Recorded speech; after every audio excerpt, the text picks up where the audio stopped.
महाराष्ट्राच्या राजकारणात सुरू असलेल्या ऑपरेशन टायगरनंतर आता एक नवं राजकीय समीकरण तयार होताना दिसत आहे.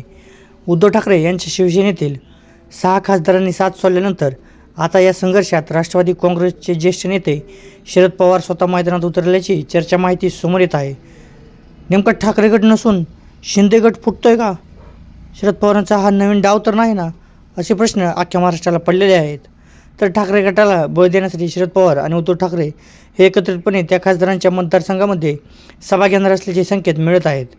शिवसेना ठाकरे गटाचे खासदार संजय राऊत यांनी याबाबत स्पष्ट इशारा देताना पक्षाची बेईमानी करणाऱ्यांना जनता योग्य उत्तर देईल असे म्हटलेले आहे.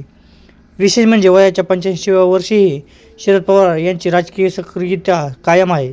राज्यभरात त्यांचा प्रभाव आजही मोठा मानला जातो.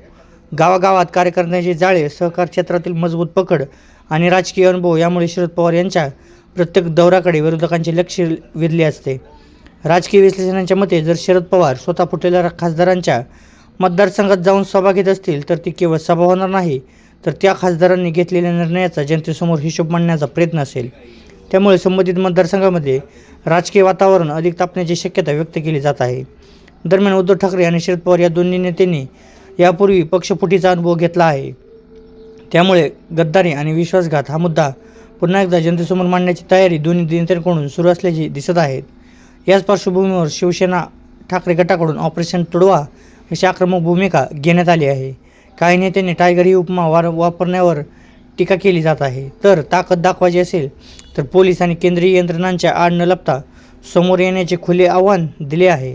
आता शरद पवार आणि उद्धव ठाकरे यांनी संयुक्त मोहीम नेमका किती परिणाम घडवून आणते, फुटलेल्या खासदारांवर त्यांचा किती दबाव निर्माण होतो आणि महायुतीसमोर कोणती नवी आव्हाने उभी राहतात हे येणारा काळच ठरवेल.